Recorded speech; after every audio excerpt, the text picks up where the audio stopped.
I love the way it makes me feel. It makes you feel all sorts of emotion. So it's a nice way to create shared memories. It can help get out anxiety and stress. Really how infinite it is.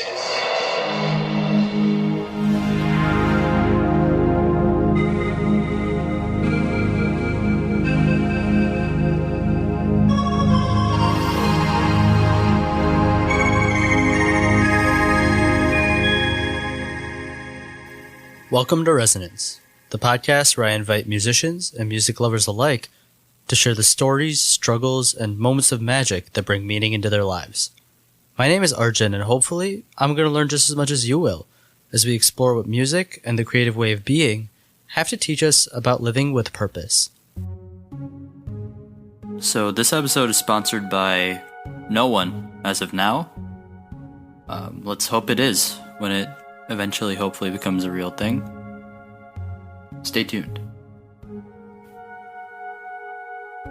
Alright, back to the episode.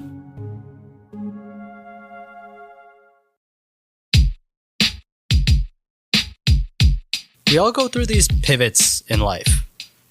Whether it's because we wanted to or because the situation called for it, we find ourselves sometimes completely unprepared, traversing different paths. From trying out a new drink at Starbucks, to finally dragging yourself out of the house to do that thing with your friends, to trying to date after being single for a long time. It can feel daunting and disorienting. Shit, I'm about to graduate college in a couple days, and it feels like the rug was pulled out from underneath my feet. Why change a lifestyle that feels so comfortable? On this episode, we find ways to contextualize that constant change. To start defining some of those big transitions in our life as paths we choose to take, and trying to root ourselves deeper into our identity.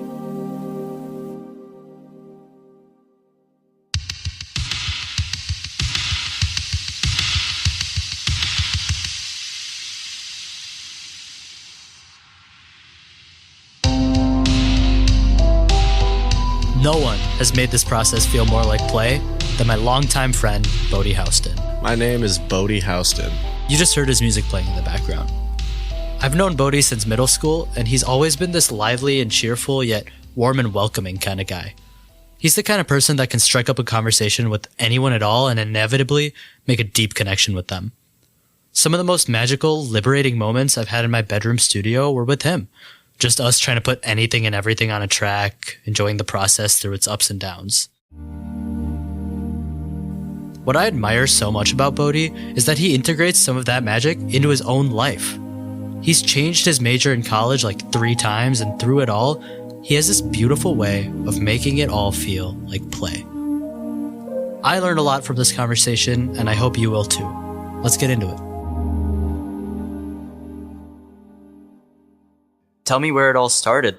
When I was younger, how old was I? I was probably 2nd, 3rd grade. For Christmas, I got an MP3 player, and my dad had helped me load on songs that I loved at the time. There's a lot of Cake on there. There's a little bit of Duran Duran, Lil Wayne. I don't know, just a range of stuff. I mean, my dad specifically, he listens to a lot of folk music. You know, he loves Bob Dylan. My mom, she grew up with my grandpa who loved Motown. Growing up in a family where, you know, you got 2 brothers, you're the oldest, pressure's probably going to be more on you, or it'll feel like, you know, it'll forge this sense of escapism. You just want to be like, all right, man, I'm checking out for an hour. I'm putting in the headphones. I don't know, something about being that young and being able to have this device that can give me these sounds all only to myself. It just happened to be, you know, my own little space. And then that progressed to middle school. I got a Spotify account. That was game over. I mean, I'm just listening to anything I could find. I think the first song I remember was Crazy Train by Ozzy Osbourne. I mean, just the opening of that, I was like, holy, what is this sound? It's foreign at the time. Foreign. I mean, hearing Ozzy Osbourne for the first time, that stuck out. It's a sound mark, right? That was a memory. You got Spotify. You were starting to make your own playlists. How did that help you find your own voice? What was so freeing about that? I could share an experience with someone without having to do anything. I don't have to say anything. I don't have to impress anyone. I don't have to do anything other than say, put in this earbud. There's just something so special about that moment of, here, this is for you, but it's also from me and it's for me. A lot of people, especially me sometimes, I get anxiety when I get like the aux, right? You're like, oh shit, what do I play? What do they want to hear? It doesn't matter. What do you want to hear? You got the aux. I know you've been a lot of different places when it comes to what you studied in college. Yeah. You've gone from one thing to another, to another, to another. Yeah. I started off with political science in college. In my international relations courses, the classes were huge. There was no discourse. It was just, this is what's happening. Write it down.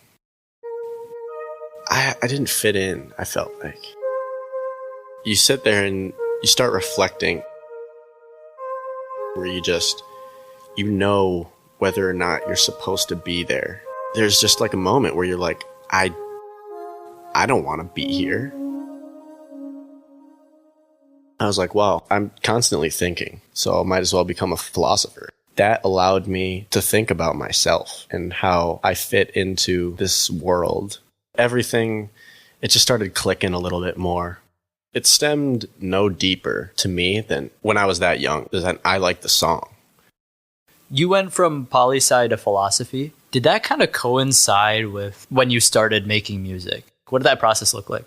It started off, and it definitely seemed like manic. I was just so invested in the idea of sound that it led me down this path of experimentation. Hey, I wonder what happens if I start adding this different instrument, and I really like the way this sounds, so I will start to try and throw that in a little bit. Did you want to get something specific out of your music? I wanted to be good. I wanted to be great. I still do. It must be like, the Sisyphus in me. But when you start at such a level where you're not good. Steve Lacy gave a TED Talk on the bare maximum. He was telling a story about how, he recorded like Dark Red in GarageBand and all this. On his phone? On his iPhone. Yeah. And I'm like, damn, bro, I have a computer. If he can make Dark Red on his phone, I can make something quarter of that quality on my laptop. For sure. 100%. From that moment on, it took off. Did you ever get over that feeling of your output needing to be good?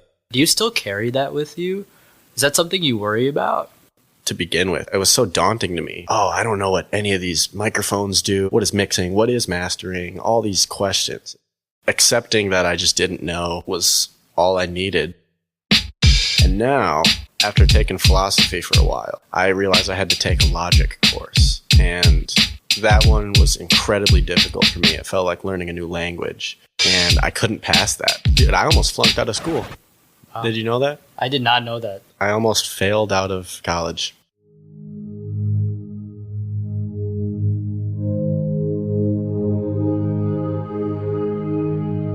For me, it was just kind of like a slap. You're just kind of like, oh, wow. Oh, okay. I gotta go. It's time. And that's the kind of personality I have, where it's like, you put me in that confinement of space, you're just going to see a neutron just going like all around the room. You feel so confined in that moment that manicness we were talking about earlier, that comes back in and it helps you get out of that, and it helps you reach out to these different paths. Yeah. Yeah. I mean, the energy you need to put yourself in a direction, like, you can't control that energy. You can only just go with the flow, or you can go against it. There's a quote from Soren Kierkegaard where he says, "Do it or don't do it, you will regret both." It made me realize that. I was like, there's no real right way, quote unquote. There's just the way you do it, and it'll either sound good or it'll sound bad. So if I care enough to be like, I want it to sound good, then I'm not worried about the journey I'm on, because I love this journey. All right, so Bode, at a time when he's about to drop out of school, still chose to get closer to the things he loved, which meant pursuing media and production. This was a bold move, and I really admire him for making it. What's that thing for you? The job, that major that you'd love to do if you didn't have to worry about the logistics? I'm on a college campus still, so might as well see what Madison, Wisconsin's got to say. If you could do one job for the rest of your life, and you didn't have to worry about money at all, what would you do?